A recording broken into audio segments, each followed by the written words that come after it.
दिल्ली में, बिहार में, अब उत्तर प्रदेश में मौजूद हूँ। और उत्तर प्रदेश में जो मैं बैठा हूँ ये जगन्नाथपुर है ना, और ये सिकंदरा विधानसभा है।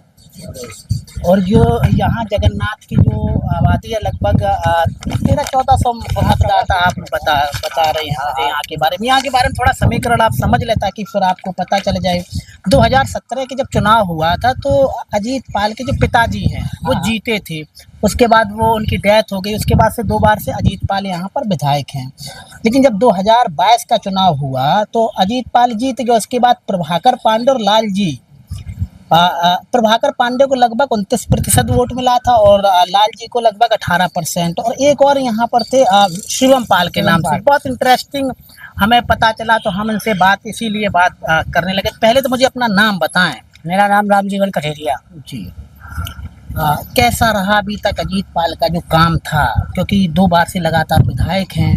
2 बार से विधायक जरूर है, खूब काम वाम तो हमारे इधर कहूँ है नहीं ना, कोई भी गांव में आप घुसा उनका काम नहीं है, काम हम किए नहीं है ना।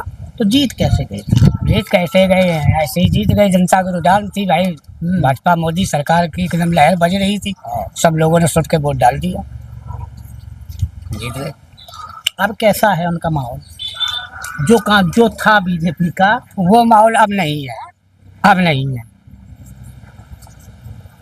चाहे जो गांव में आप जाना, जो बीजेपी का पहले माहौल था वो अब नहीं है। अच्छा, मान लिया जाए अजीत पाल को फिर से टिकट दे देते हैं, हाँ, क्योंकि हम जहाँ क्षेत्र में भी नेता देख नहीं रहे हैं। 2-4 कटियार हैं, उनको तो वो टिकट मिलेगा नहीं, क्योंकि यहाँ पे लगभग 4-5% पालों की आबादी है, इसलिए एक समीकरण बैठ जाता है। तो अगर फिर से टिकट मिल जाता है अजीत पाल को तो क्या बड़ी मुश्किल से जीत पाए हैं, बड़ी मुश्किल से जीते हैं। अच्छा, जो और भी नेता थे प्रभाकर पांडे और लाल जी, ये कैसे थे? क्योंकि आपके क्षेत्र में आए होंगे, वोट मांगने भी आए थे, तो कैसे नेता हैं? प्रभाकर पांडे बढ़िया नेता है, लेकिन जितो जनता का अब समझ में कट के परो भाजपा से वोट उतना उनमें मिल गया, बाकी सब भाजपा में गया वोट।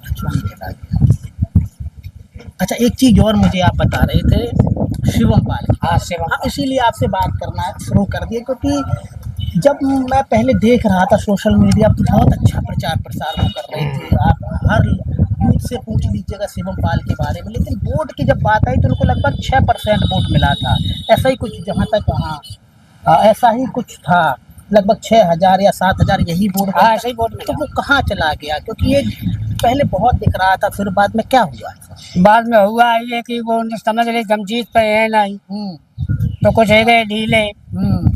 इधर मैं अजीत पाल जी विधायक थे, राजमंत्री, फिर उन्होंने को मैं संपर्क में सब वोट चला गए, यानी कि जितना भी पाल था सब उसी में चला, बीजेपी में चला गया, सुट के गया पाल जी। एक बात और मुझे बता रहे थे, आपकी जो शिवम पाल है लड़का, वो बहुत उसके पीछे यूथ चलता, थोड़ा हाँ, मुझे बताएं। उसके पीछे कम से कम 200-400 लड़कियां, 200-400 लड़के हमेशा साथ चलते हैं, आज भी। हाँ। कहीं भी वो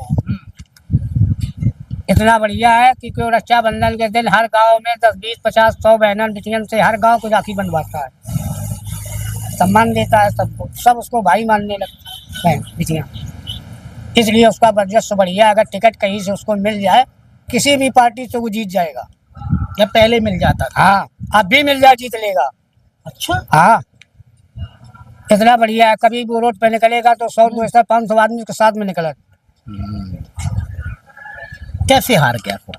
अब हार गया बीजेपी की सरकार भैया जब चल रही है तो लहर मोदी जी की यदि सब जने नुनैन के वोट डाल दे। बोर्ड में परिवर्तित नहीं हुआ ना, वोट में परिवर्तित नहीं हुआ। अब क्या देख रहे हैं आप? 27 में मायावती जी आए, या फिर बदलाव हो, या फिर अखिलेश बाबू आए, या फिर जैसा चल रहा है वैसा ही चलता हम रहे? तो अखिलेश बाबू को चाहते हैं हमें, लेकिन आप कह तो रहे कठेरिया हैं। तो कठेरिया है तो क्या हुआ, जो हमारे यहाँ विकास लाएगा हम उसको चाहते हैं।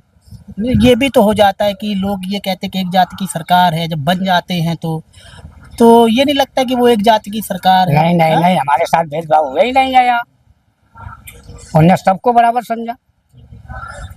अच्छा, 9 साल में कितना परिवर्तन हुआ अपने क्षेत्र में? परिवर्तन इतना हुआ है कि हमारे यहाँ जो मियाँ भाई बड़े चढ़े थे सारे शांत हो गए, गुंडैती थी खत्म हो गई, जो बुरे काम होते थे वो 50% कम हो गए योगी जी की वजह से।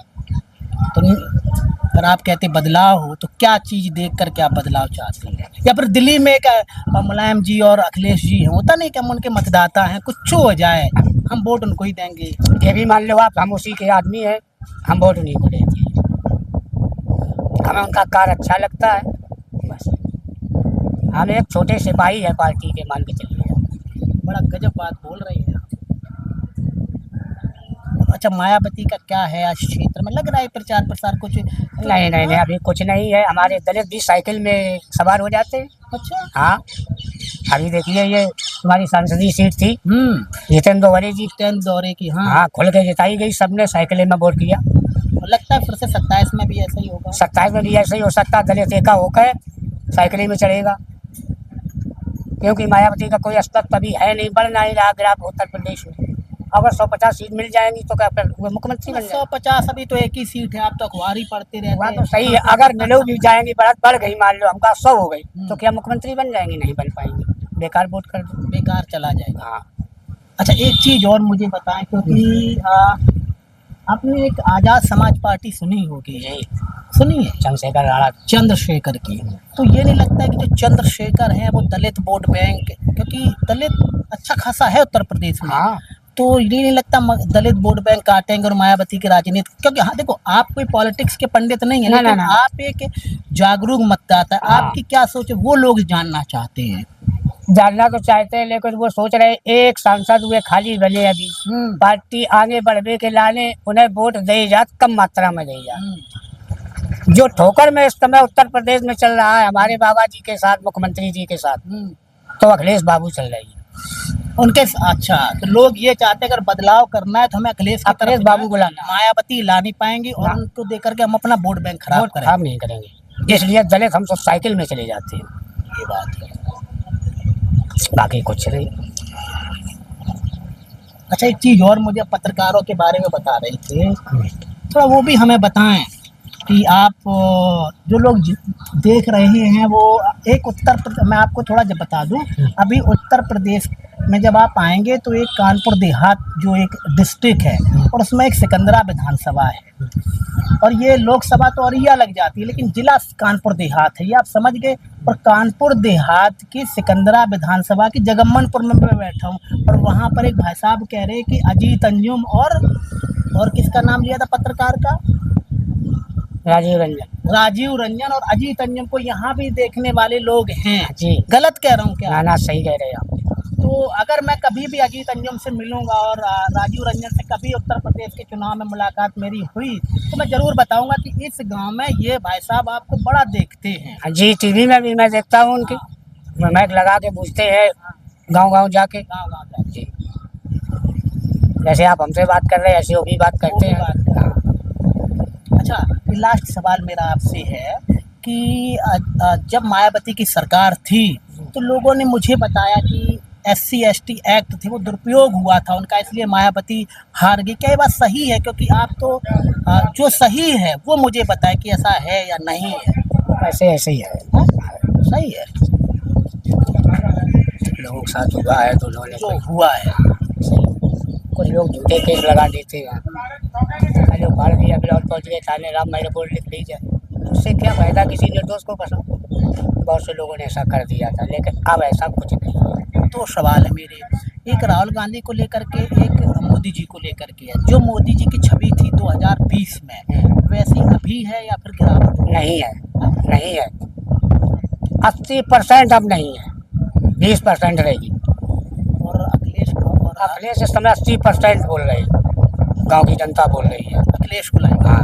राहुल के बारे में क्या सोच है आपकी? राहुल गांधी अब तो एक साथ में लड़ते हैं चुनाव, दोनों को साथ में लड़ना चाहिए जी, या अलग अलग फायदा? नहीं, साथ में लड़े तभी तो 37 सीटें जीती संसदीय की, न कभी उत्तर प्रदेश में तो 11 से नहीं ज़्यादा जीती थी समाजवादी की, यानी कि फिर से साथ में लड़ना चाहिए। जी ठीक है, बहुत बहुत शुक्रिया, आपने मुझे बहुत अच्छी जानकारी दी।